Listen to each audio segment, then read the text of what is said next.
কম্পিউটারে সবচেয়ে বেশি হিট প্রডিউস করে সিপিইউ। অতিরিক্ত হিটের কারণে পারফরমেন্স ইস্যু হয়, আবার অনেক সময় একবারে নষ্ট হয়ে যেতে পারে। তাই এই সিস্টেমটিকে কন্ট্রোল রাখা খুবই ইম্পর্টেন্ট ভালো পারফরমেন্স এবং লংজিবিলিটির জন্য। আর এই কাজটি করে থাকে সিপিইউ কুলিং সিস্টেম।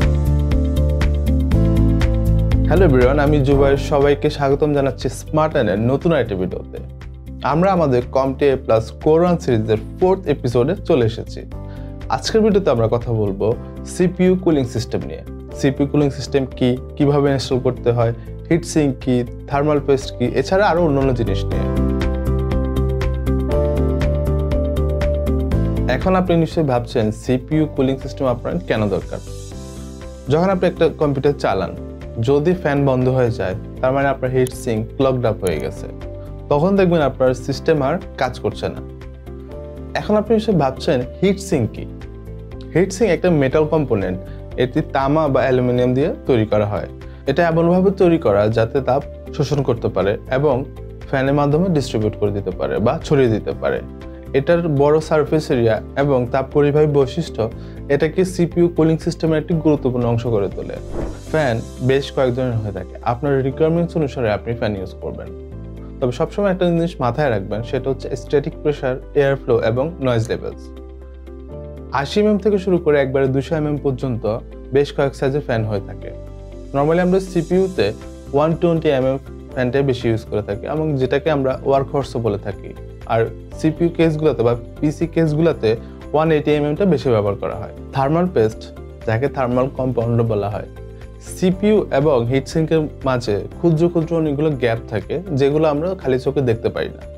এই গ্যাপগুলো তাপ ধরে রাখে এবং ভালোভাবে পরিবাহিত হতে দেয় না, যার কারণে সিপিইউ অনেক হিট হয়ে যায়। থার্মাল পেস্ট অ্যাপ্লাই করলে এই গ্যাপগুলো পূরণ হয়ে যায় এবং খুব ভালোভাবে তাপ পরিবাহিত হয়। থার্মাল পেস্ট বেশ কয়েক ধরনের হয়ে থাকে, silicon based, ceramic based, carbon based, metal based এবং লিকুইড বেসড। সিপিইউ কুলিং সিস্টেমের মেজর দুইটা সিস্টেম হলো এয়ার কুলিং এবং লিকুইড কুলিং। এয়ার কুলিং এ হিট সিঙ্ক থাকে এবং ফ্যান থাকে। হিট সিঙ্ক তাপ শোষণ করে ফ্যানের মাধ্যমে তা ছড়িয়ে দেয়। এয়ার কুলিং এর সবচেয়ে ভালো দিক হলো এটা খুব এফোর্ডেবল এবং সহজে ইনস্টল করা যায়। তবে এটার একটা খারাপ দিকও আছে, আর সেটা হচ্ছে ফ্যান নয়েজ।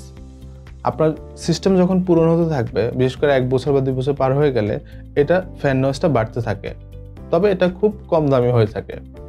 অন্যদিকে লিকুইড কুলিং সিস্টেমে পাম্প থাকে, রেডিয়েটর থাকে এবং কুলেন্ট থাকে, যাতে এটা তাপ শোষণ করে সিপিইউকে ঠান্ডা রাখতে পারে। তবে এই সিস্টেমটা একটু এক্সপেন্সিভ এবং সহজে ইনস্টল করা যায় না, বা এটা ইনস্টলেশন একটু ঝামেলা আছে, সবাই ইনস্টল করতে পারবে না। তবে আমাকে যদি আপনি কোশ্চেন করেন যে এয়ার কুলিং এবং লিকুইড কুলিংয়ের মধ্যে কোনটা বেটার, তাহলে আমি এক কথায় বলবো লিকুইড কুলিং। যদিও এটা একটু এক্সপেন্সিভ, কিন্তু এটার নয়েজের কোনো ঝামেলা নেই। এয়ার কুলিংয়ে একটু নয়েজের ঝামেলা আছে। তবে আপনার বাজেট কিংবা আপনার রিকোয়ারমেন্টস অনুসারে আপনি এয়ার কুলিং সিস্টেম বা কুলিং সিস্টেমগুলো আপনি ডিসাইড করবেন। আপনার যদি গেমিং বা এডিটিং বা বিএফএক্সে কোনো কাজ না থাকে, যদি আপনি নর্মাল কম্পিউটার ইউজার হয়ে থাকেন, তবে সেক্ষেত্রে আপনি এয়ার কুলিংটা চুজ করবেন। আর আপনি যদি একটু হাই এন্ডের দিকে যেতে চান, বা আপনি যদি অনেক বেশি গ্রাফিক্সের, অনেক বেশি এডিটিংয়ের, অনেক বেশি গেমিংয়ের কাজ করে থাকেন, সেক্ষেত্রে আপনি নির্দ্বিধায় লিকুইড কুলিংটাই চুজ করুন। এতক্ষণ আমরা সিপিইউ কুলিং সিস্টেম সম্পর্কে জানলাম, এবার চলুন এগুলোর ইনস্টলেশন প্রসেস সম্পর্কে জানি। আপনার প্রথমে কিছু টুলসের প্রয়োজন হবে, স্ক্রুড্রাইভার, থার্মাল পেস্ট এবং ক্লিনিং প্রোডাক্ট। ইনস্টলেশন প্রসেসে যাওয়ার আগে আমরা সিপিইউ সকেট সম্পর্কে একটু ধারণা নিই। বড় 2 ব্র্যান্ড 2 রকম সিস্টেম ইউজ করে। ইন্টেল ইউজ করে LGA ল্যান গ্রিড অ্যারে। আপনি খেয়াল করে দেখবেন এগুলোর নিচে ফ্ল্যাট ট্রেস থাকে। এই ফ্ল্যাট ট্রেসগুলো অন্য ফ্ল্যাট ট্রেসের উপরে বসানো হয়।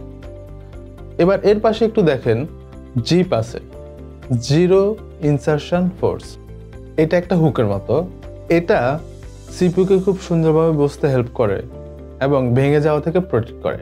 অন্যদিকে AMD PGA pin grid array use করে থাকে।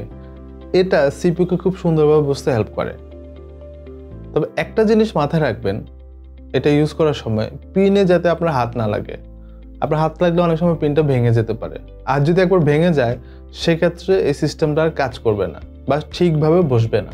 তাই এই সিস্টেম ইউজ করার ক্ষেত্রে আপনি সতর্কতামূলকভাবে গ্লাভস ইউজ করবেন। সো এবার আমরা ইনস্টলেশন প্রসেসে চলে যাই।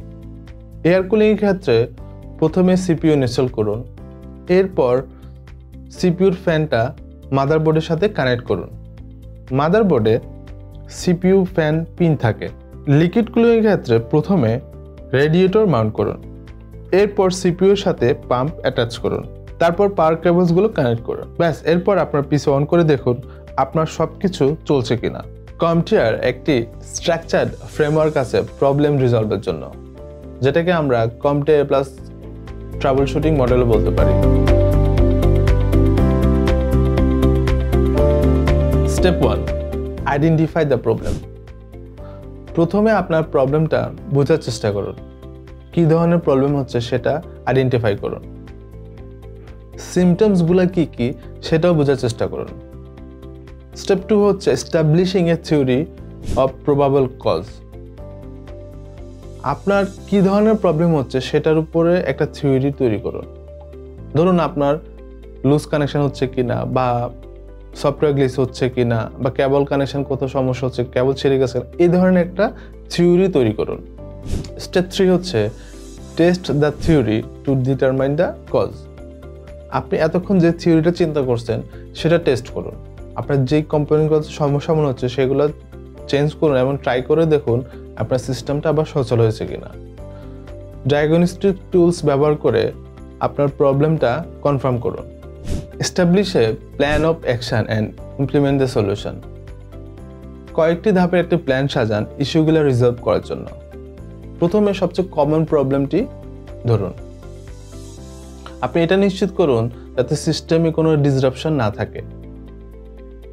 এই ক্ষেত্রে আপনি গাইডেন্সের জন্য ভেন্ডরস ইনস্ট্রাকশন গাইডটি ফলো করতে পারেন। প্রত্যেকটা বক্সেই কিন্তু ম্যানুয়াল বইটি থাকে। আমরা ম্যাক্সিমাম সময় কিন্তু ম্যানুয়াল বুকটি পড়তে চাই না বা ওভারলুক করে ফেলি।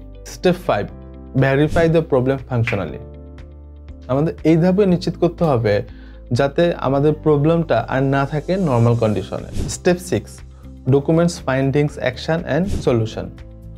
আপনি এতক্ষণ কি কি প্রবলেম ফেস করেছেন, কিভাবে এটা সলিউশন করেছেন, সব কিছু ডকুমেন্টস আকারে ফাইল করে ফেলুন। এতে সুবিধা হলো আপনি পরবর্তী যদি সেম প্রবলেমে আবার পড়েন সেক্ষেত্রে আপনার কাছে একটা রেফারেন্স থাকলো আপনি কোন প্রবলেমের কী ধরনের সলিউশন করেছেন। আশা করি আপনারা সবাই আমাদের কম্পিউটার A+ সিরিজটি দেখছেন। দেখা হবে এর পরের ভিডিওতে। আমি জুবাইর বিদায় নিচ্ছি স্মার্ট আর্নের পক্ষ থেকে। ততদিন পর্যন্ত সবাই সুস্থ থাকুন, ভালো থাকুন এবং স্মার্ট আর্নের সাথেই থাকুন।